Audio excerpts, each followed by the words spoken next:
Bienvenidos a la segunda dosis del 23 de noviembre. Estamos ya terminando el mes de noviembre y casi este año que parece que se nos está haciendo eterno.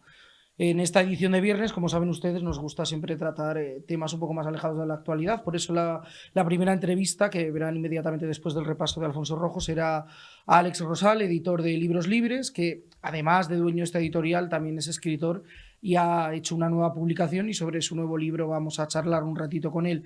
Pero la actualidad manda, aunque sea viernes, e inmediatamente después tendremos a nuestro compañero del debate, Alejandro Trenbasaguas, para hablar de un nuevo presunto escándalo de corrupción. Vamos a dejarlo ahí en presunto, a ver en qué acaba, que tiene mucho que ver con Puigdemont, el expresidente fugado en Waterloo, como todos saben. Pero, como les estoy diciendo, de entrada debutamos, como no puede ser de otra manera, con el repaso de Alfonso Rojo.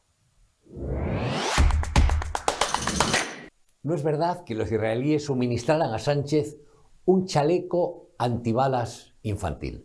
Tampoco que el culpable de esa imagen tan ridícula y desairada fuera el atolondrado ministro Álvarez, quien en las prisas del momento pasó a su jefe el chaleco de Margarita Robles. A mí me pega más que el jefe del PSOE, que es más presumido que un quinto mal hecho, quisiera lucir palmito y se viera guapo con el babero antibalas. Bromas aparte, lo acojonante es que se pusiera a dar lecciones de lucha antiterrorista a Netanyahu, cuyo hermano mayor cayó en Uganda cuando peleaba al mando de la unidad de élite que liberó a los 260 rehenes del aeropuerto de Entebbe, y además es primer ministro de un país que lleva un siglo en permanente lucha contra el terror y acaba de ver cómo 1 millar de los suyos, por lo menos, eran masacrados de forma infame. En el baboso discurso donde se permitió decir que Israel debe seguir las leyes internacionales como si no fuera la única democracia de la región, el socialista Sánchez tuvo el descaro de subrayar que España sabe muy bien que el terrorismo no se puede combatir solo con el uso de la fuerza.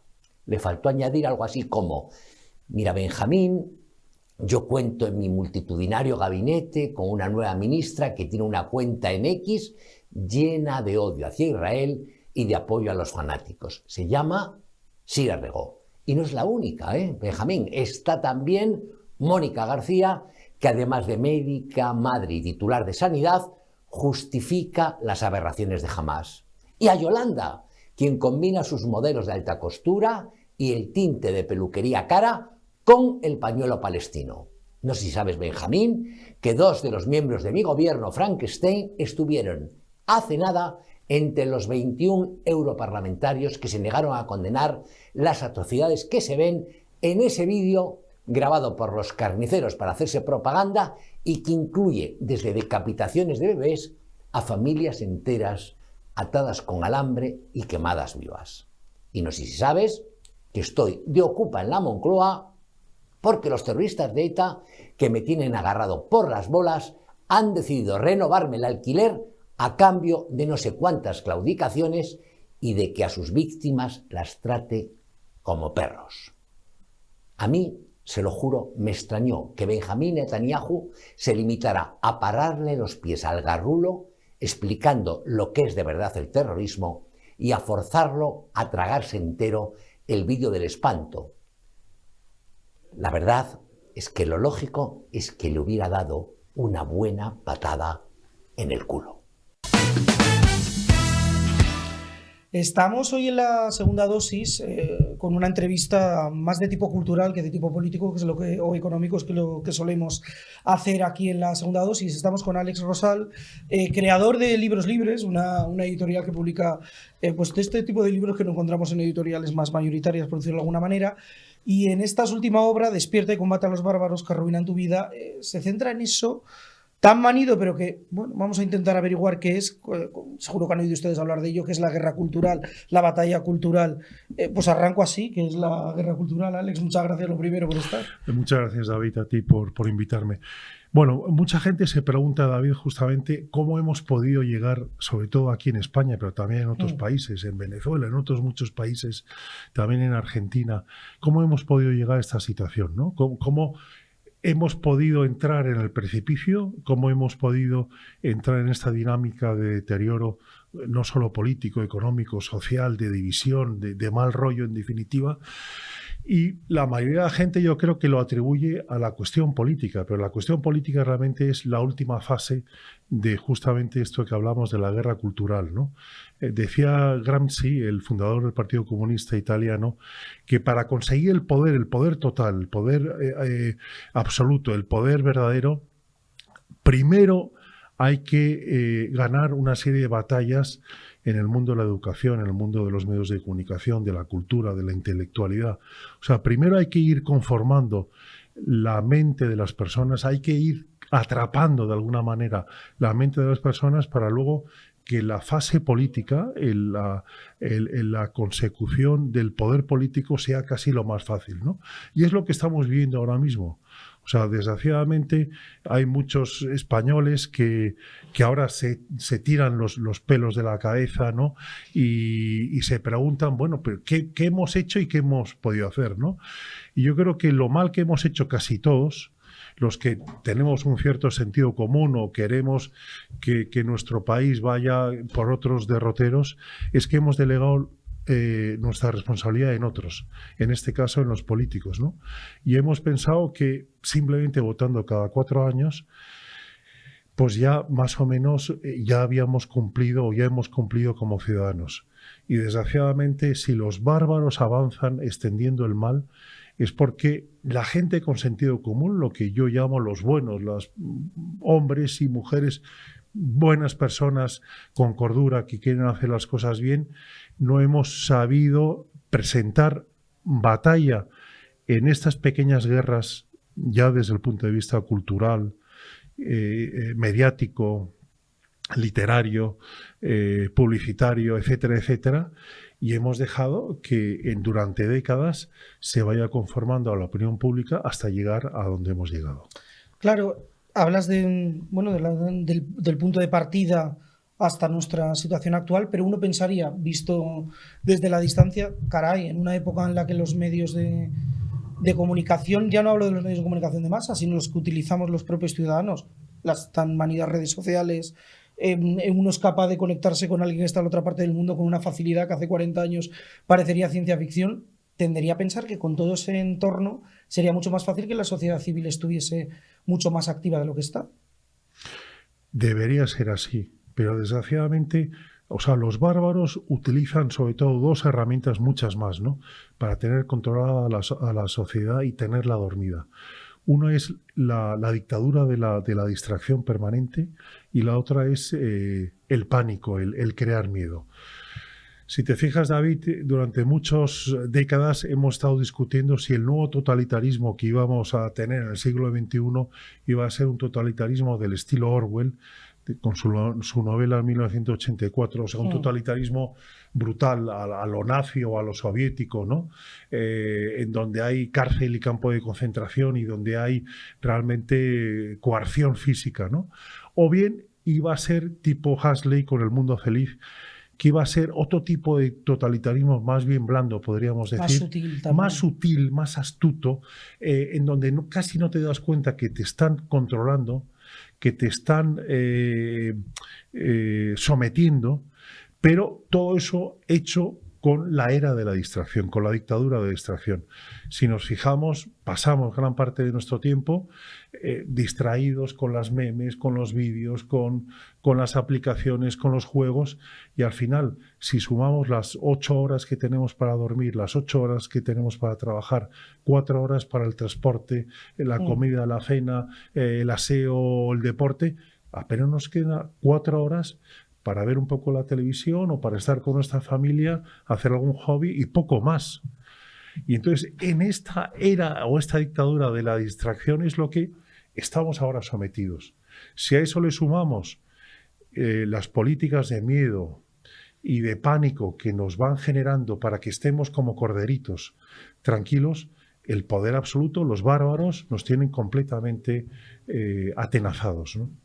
Además, con todo esto de la cultura del entretenimiento, de la distracción, como bien dices, el otro día aparecía un reporte en prensa que decía que creo que éramos el 3º o el 4º país del mundo, España en concreto, en más horas de consumo en TikTok. Es una nueva red social que, bueno, cada vez tiene más pujanza. Claro, mira, si por ejemplo nuestros telespectadores se fijaran cuánto tiempo pasa con el móvil, que el propio móvil te da la indicación, posiblemente la media estaremos por encima de las 3 horas diarias. Si a eso le sumamos las posibles 1, 2 o 3 horas que vemos por televisión, es que estamos completamente distraídos, estamos a otra cosa. Y eso el poder, los bárbaros lo saben. Y entonces saben que no solo tienen delante a una gran parte de la sociedad que está distraída y que está temerosa, sino que además sabe que es una sociedad que está permanentemente delegando su responsabilidad en otro y por lo tanto no va a hacer frente a todas sus políticas de sometimiento. Entonces, ¿qué pasa con media España que no se resiste a morir con todo lo que nos está pasando?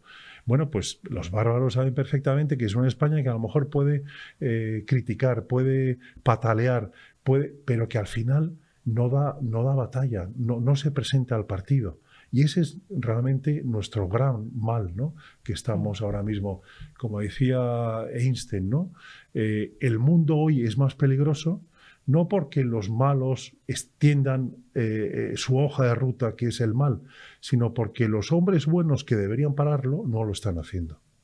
Hablas en el libro de dos cosas que llaman bastante la atención. Una, por un lado, es verdad que el mundo cambió, la geopolítica cambió completamente con la caída del muro de Berlín y se establecieron dos puntos de vista sobre por dónde debía ir el mundo. Por un lado, el foro de Davos, que podríamos calificarlo dentro del ultracapitalismo, por decirlo de alguna manera. Otro, el foro de Sao Paulo, auspiciado por Fidel Castro, por el fallecido Fidel Castro. Bueno, y hablas en el libro de cómo, en el fondo, tanto el foro de Davos como el foro de Sao Paulo, que aparentemente son dos concepciones completamente diferentes de cómo se debe organizar el mundo y la sociedad, parecen estar aunados en un objetivo en concreto. Sí, eso es lo curioso, David, ¿no? O sea, que esa frontera entre la derecha y la izquierda se ha difuminado completamente, ¿no? Y entonces ahora es sorprendente cómo los grandes magnates, los grandes capitalistas tipo Soros, Bill Gates y otros muchos, Rockefeller, son aliados naturales de esos bárbaros que intentan aplicar una serie de políticas determinadas de construcción de la propia sociedad, ¿no?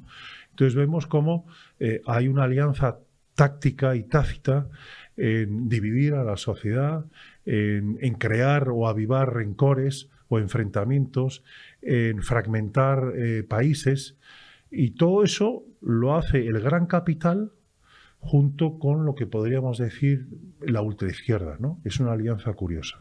Claro, y cuando dos formas de concebir la realidad tan, iba a decir sobre la mesa, ¿no? Es que en la propia realidad tan diferentes se aunan, uno no es inevitable preguntarse cuál es el objetivo último. No quiero decir solución final porque puede recordar a otra cosa, sí, pero sí cuál es el objetivo. No, pero realmente es crear un nuevo paraíso en la Tierra. Es decir, los bárbaros lo que no quieren, no les gusta es el estilo nuestro de vida. O sea, el que tengamos tanta libertad de expresión, de movimiento, libertad para emprender, libertad de pensamiento, tener la capacidad de poder educar a nuestros hijos en la cosmovisión o las creencias que queramos, el que podamos tranquilamente comer carne si nos gusta, o al que le gusten los toros, a mí no particularmente, pero que pueda ir a una corrida.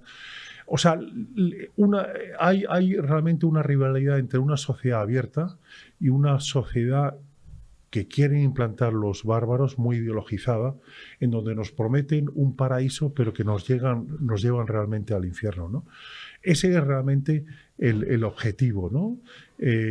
Y eso se hace, como tú decías al principio, David, de una forma sutil, de una forma pausada, de una forma astuta, pero que al final es una forma de totalitarismo que lo que quiere es controlar una sociedad. Ahora mismo, la guerra en la que estamos viviendo, que como decías es una guerra cultural, no va de soldados, de tanques, de sometimiento físico, no, va de control de los propios pensamientos y actitudes, ¿no? Por eso es tan difícil de percibir por el ciudadano común, ¿no? Y de ahí un poco viene el libro, ¿no? Para alertar de que si queremos romper esas cadenas que poco a poco nos están atornillando, tenemos que despertar, en primer lugar, tenemos que tomar conciencia de que entramos ya en una fase de cierto totalitarismo, de que vamos a un precipicio. Eso de que nos decían de que aquí no puede pasar, está pasando. Y vamos a ir a más si no despertamos y tomamos sobre todo la decisión de enfrentarnos, ¿no? De dejar de delegar esas actitudes en otros y darnos cuenta que hay que empezar a hacer pequeños gestos, pasar de las microcobardías a las microvalentías, y es una tarea de todos. Si esa media España que no se resiste a morir, todos y cada uno empezamos a sustituir esas microcobardías por microvalentías, vamos a generar un movimiento, una revolución que indudablemente a ese mal que nos está afectando ya en nuestra vida personal, en nuestra vida política, económica, social, lo vamos a frenar. Claro, cuando y en el libro se expone de esta manera, cuando se habla de algo que supera las fronteras de las naciones, realmente puede generar cierta frustración, ¿no? Una vez lees el libro, decir, bueno, sí, yo como ciudadano que vivo en Burgos, en Murcia o donde sea, puedo hacer unos pequeños gestos, pero realmente en el conjunto global entiendo que lo que se puede transmitir es, bueno, es que es muy complicado esto de que, como al contrario de lo que dice la teoría de que el aleteo de la mariposa puede provocar un huracán. Sí, pero fíjate, hasta ahora el mal ha avanzado de una forma ágil, o sea, fácil, podríamos decir, ¿no? Porque no tenía nada enfrente. No tenía a nadie enfrente, o sea, salían a jugar el partido y los bárbaros salían con el equipo completo y los aficionados y el árbitro a su favor. Y en cambio, delante no tenían a casi nadie. Yo lo que pido es que saltemos al campo. Y luego, o sea, la mejor manera de perder los partidos es no jugarlos. Pero si damos esta batalla, es posible que la perdamos, pero por lo menos vamos a dar la batalla. Si no se da la batalla, la vamos a perder seguro. Entonces, por eso que es un motivo para despertar, saber qué podemos hacer cada uno de nosotros. A lo mejor tenemos una capacidad de influencia pequeña, pero en esa influencia es importantísima. Me decía el otro día, David, una señora mayor, una abuela, oye, ¿yo qué puedo hacer? Soy una abuela, soy una ama de casa.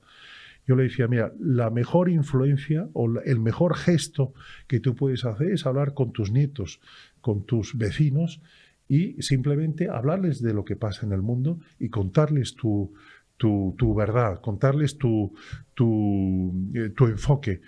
Y lo que tú le cuentes tiene más influencia, lo que tú le digas como abuela tiene más influencia que lo que escuchen tus nietos en la televisión o en la radio, ¿no? Eso, por ejemplo, que es un pequeño gesto, es importantísimo. Claro, además, es verdad que como con los marcos del debate, esto lo cuentas muy bien en el libro, no es que se hayan desdibujado, es que a veces hay asuntos en los que ni siquiera está bien visto o permitido el debate. Claro, esto me lleva a una parte del libro en el que hablas de la famosa ventana de Overton, que ya se ha convertido en un tópico, que yo creo que ya ni la gente que tiene ni idea de Overton la citan constantemente. Bueno, yo leía el libro y digo, es que hay situaciones en concreto, no en todas, pero hay algunas que ya no es que se haya ampliado la ventana, es que directamente han dejado el boquete y que entre todo, ¿no?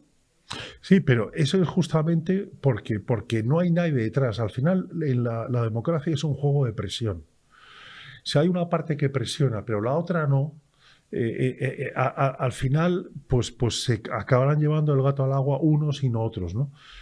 Nuestro problema está en que estamos todo el día quejándonos, todo el día criticando, todo el día amenazando con hacer algo sin hacerlo y no estamos dando la batalla. Por eso que tenemos que salir, bueno, pues el libro es una llamada a tomar conciencia en eso, ¿no?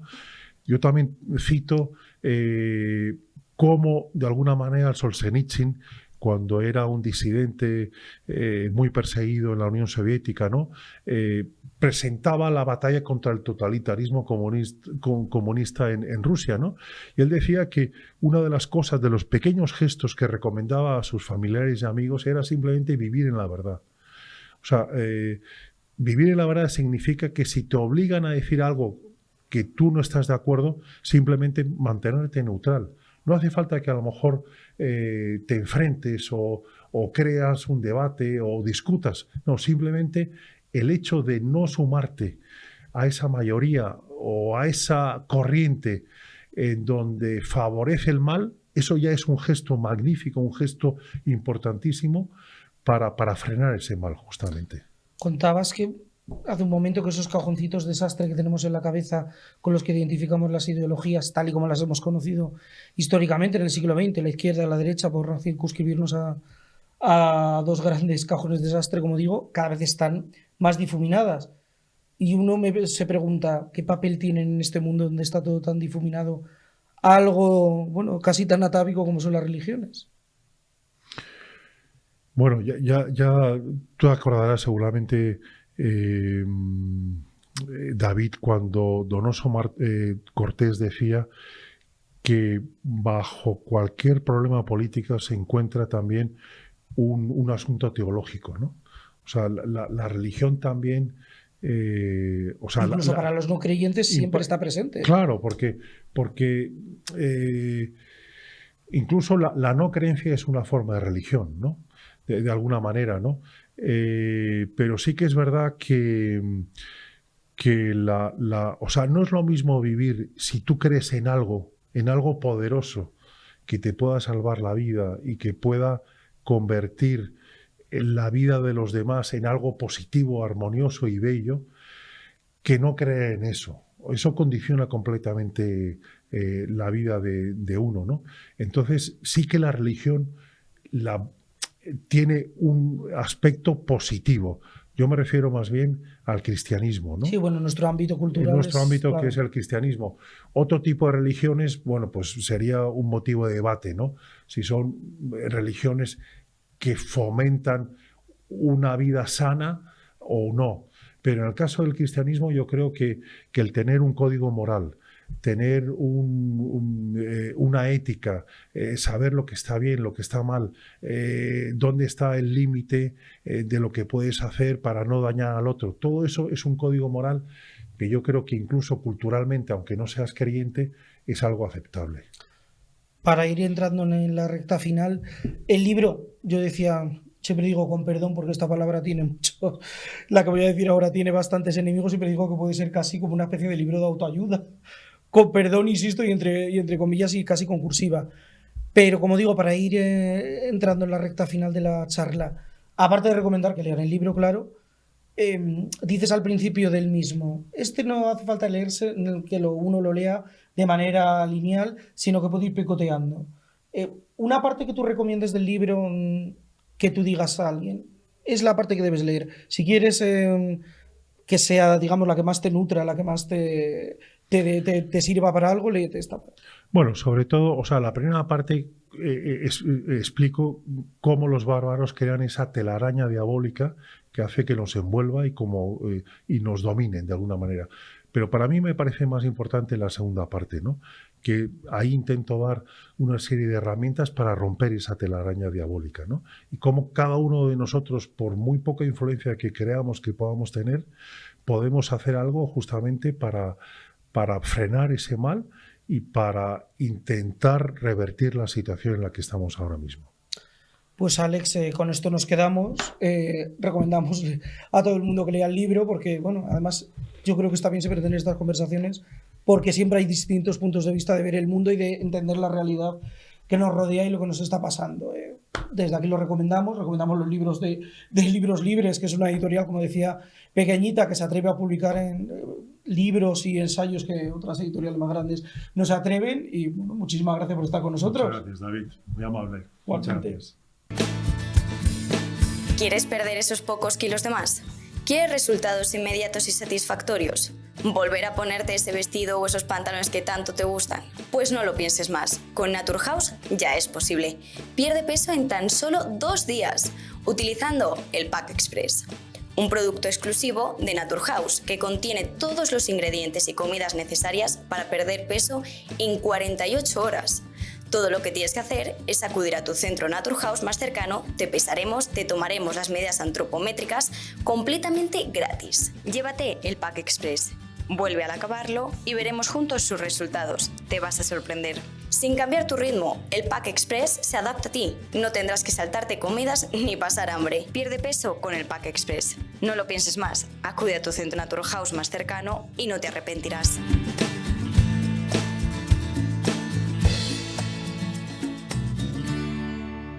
Pues tal y como les decíamos, seguimos en la segunda dosis, ahora con una entrevista, ya les habíamos avisado, a un compañero, Alejandro Trambasaguas. Él publica en El Debate y bueno, nos cuenta en esta ocasión una historia bastante llamativa sobre una herencia, una fundación y la desaparición de 500 millones de euros que podrían tener mucho que ver con la forma de vida del señor Puigdemont en Waterloo, en Bélgica. Creo que ya está con nosotros Alejandro Trambasaguas. Hola Alejandro, muchas gracias. Hola, gracias a vosotros, como siempre. Bueno, estaba contando yo que en El Debate has publicado un par de reportajes sobre una fundación, la fundación de Peramir, un gran empresario catalán, fallecido. Esta fundación estaba, voy contando y tú me dices si voy bien o voy mal. Digamos que estaba patrimonializada con 500 millones de euros que desaparecen y se volatilizan, y la Generalitat, en concreto el área encargada de las fundaciones en Cataluña, está investigando cuál es el destino final de este dinero que no aparece, después de haberse presentado una denuncia, y parece ser que tiene mucho que ver, o podría tener mucho que ver, vamos a dejarlo en condicional, con el señor Puigdemont. Cuéntanos. Sí, lo habéis explicado muy bien, ¿no? Nosotros lo que hemos contado en el debate es que la Generalitat ha abierto en secreto una investigación, o la abrió hace varios meses, pero se ha mantenido en secreto hasta que lo hemos publicado nosotros. Una investigación porque desaparecen 500 millones de euros de una fundación. La fundación pertenecía a un empresario muy conocido en Cataluña que fallece en el año 2017 y él lo que deja escrito es que quiere que todo ese dinero, estamos hablando de 500 millones de euros líquidos, y luego, en fin, muchísimas propiedades repartidas en Barcelona, en Suiza, en Argentina, colecciones de relojes, joyas de alto valor económico. Pide que todo eso se quede en una fundación, en la Fundación Cellex, de su propiedad, fundada en el año 2003, para que se revierta a la sociedad y se destinen parte de esos fondos en investigación biomédica, ¿no? Entonces, ¿qué es lo que ocurre? Que en el momento en el que este señor fallece, al poco tiempo de morirse, ese dinero empieza a desaparecer de la fundación. Y nosotros lo que hemos desvelado es que la persona que ayudó a Peramir a tejer todo ese patrimonio empresarial decide acudir a la Generalitat, denunciar la desaparición de este dinero y señala a 3 personas como presuntamente responsables de... Vale. Creo que te nos ha sido un momento. No te preocupes, que seguimos con todo. Espérate un momentito. Ha pasado que me ha entrado una llamada, pero ya lo he puesto en modo avión el teléfono. Las cosas ¿vale? del directo, no pasa nada, Alejandro. Vale, entonces, ¿qué hago? ¿Retomo Sí, con retomamos, la anterior frase, sí. Nos estabas contando la historia de estos tres personas que ponen en el vale, foco lo de el las 3 denunciante. personas, perfecto. Entonces, lo que hace esta persona es poner en el foco a tres personas, y a partir de ahí lo que contamos nosotros es que la Generalitat abre una investigación, y en ese punto se encuentra el asunto, ¿no? Nosotros viajamos a Barcelona para investigar todo este tema y entramos en contacto con un testigo de toda esta fortuna, que es quien nos cuenta a nosotros que una de las tesis principales de esta investigación es averiguar si parte de estos fondos han podido servir para financiar el proceso o para financiar la estancia de Carles Puigdemont en Bélgica, porque hay que recordar que durante todos estos años, desde que Puigdemont se fuga de España a Bélgica a finales de 2017, que coincide además con poco después de que este hombre falleciera y que empezara a desaparecer todo este dinero, pues no ha dado ningún tipo de explicación de qué dinero está viviendo, ¿no? Sí que es cierto que cuando nosotros en el debate publicamos esta información, pudimos hablar con el abogado de Puigdemont, que nos negó rotundamente estar usando estos fondos para subsistir en el extranjero, ¿no? En cualquier caso, hay que esperar a ver qué es lo que dice la investigación. Claro, partiendo de la base de que 500 millones de euros no se volatilizan ni desaparecen por arte de magia. Hay 3 personas, como bien dices y citáis en vuestros reportajes, que están investigados por esta circunstancia. 2 de ellos, a mí me llama poderosamente la atención, son albaceas testamentarios del señor Peramir. Claro, ¿cuál es el papel de ellos en toda esta historia y qué papel juega la familia directa del señor Mir? En concreto habláis de 2 sobrinas. Sí, 2 meses antes de que este empresario falleciera, ocurre algo que llama la atención a todo su entorno, que es que vuelve a acudir al notario. Él tenía ya un testamento hecho que hizo en Ginebra en el año 2013, es decir, muchísimo antes de fallecer, 5 años antes, y 2 meses antes de fallecer acude al notario y nombra albaceas a 3 personas que son, en aquel momento eran de su máxima confianza, ¿no? Que son el que en aquel momento era el gestor que él tenía, a un abogado catalán que está radicado en Andorra, y también nombra albacea a su médico, el médico que le había atendido en los últimos años, ¿no? Y estas son las tres personas que son las denunciadas y que se sospecha, o el denunciante al menos sospecha, que son las personas responsables de que todo este dinero haya desaparecido de la fundación prácticamente de la noche a la mañana, ¿no? Y con respecto al tema familiar, claro, hay quien puede preguntarse, bueno, este dinero en teoría debería de haber ido a la familia de Peremir, ¿no? Nosotros lo que explicamos es que Peremir lo que hace es legar a su esposa, que fallece poco después de él, de que lo hiciera él, y la esposa lo deja todo en manos de la fundación. Peremir tenía descendencia no directa, sino indirecta. Nosotros hablamos de la existencia de dos sobrinas, y en la denuncia contamos cómo el denunciante explica que las sobrinas llegan a un tipo de acuerdo con los albaceas a cambio de no reclamar absolutamente nada de la herencia, recibir una pensión vitalicia de 14.000 euros al mes. Y hombre, esto es enormemente significativo. Es decir, por mucho que recibas 14.000 euros al mes hasta que te mueras, no reclamar absolutamente nada, o sea, hacerlo a cambio de no reclamar nada de una herencia que oscila entre los 400 y los 600 millones de euros, ojo, solo en dinero líquido, sin contar las propiedades multimillonarias que hay en Barcelona y en parte del extranjero, pues es un tanto extraño. Es más que llamativo, además, como bien dices, la actitud de estas dos sobrinas. Es verdad que no hablamos ni de hijos ni de nietos, sino, bueno, por las circunstancias familiares de este hombre, de Peramir, le llevan a que sus herederas naturales sean sus sobrinas. No sé si habéis podido hablar o con ellas o con gente de su entorno, porque llama la atención llegar a este acuerdo y decir, bueno, acepto, como bien dices, una paga hasta el fin de mis días, pero bueno, es que hablamos de un patrimonio no solo en dinero líquido, sino en propiedades, como has citado, cuanto menos llamativo. No, no lo hemos conseguido. Sí que hemos intentado contactar con algunos de los implicados. No, no lo hemos conseguido de ninguna manera, pero sí que, bueno, por fuentes de la investigación, hay que tener en cuenta que esta investigación se está llevando a cabo desde una dirección general que depende de la Consejería de Justicia de la Generalitat, de la Comunidad de Cataluña, de la Generalitat Catalana, y hay quien puede preguntarse, bueno, ¿y por qué no el que ayudó a tejer todo el patrimonio de Peremir, por qué no acudió a la policía o un juzgado? Bueno, pues porque las fundaciones son entidades muy especiales. Dependen si la fundación está inscrita en el registro de fundaciones autonómico, como es el caso de la Dirección General del Protectorado, y lo que se hace es interponer la denuncia en este organismo para que sean los propios funcionarios los que rastreen el dinero. Pero lo que hemos contado hoy es aún más importante, y es que el denunciante aporta pruebas de dónde puede estar ese dinero, y aporta varios documentos donde hay árboles donde se aprecia el diseño de una estructura offshore con una veintena de sociedades radicadas en Panamá y en Reino Unido, donde, según el denunciante, puede estar todo este dinero. Pero claro, hay que tener en cuenta que los funcionarios del Departamento de Justicia tienen las limitaciones que tienen. No son agentes de la autoridad, no son Policía Nacional, no son Mossos de Escuadra, no son funcionarios de Hacienda, de la agencia tributaria, y por lo tanto yo entiendo que van a tener muchas limitaciones para poder seguir el rastro del dinero. En cualquier caso, hay que esperar porque la investigación es relativamente reciente. La denuncia se interpone en marzo de este año, la investigación arranca en mayo, han pasado pocos meses y veremos a ver en dónde acaba, ¿no? Pero claro, es que hablamos de 500 millones de euros. Y no solo no es sencillo esconder 500 millones de euros, sino la gran pregunta es cómo se consigue sacar 500 millones de euros sin justificar, o si se está justificado, de qué manera se ha justificado.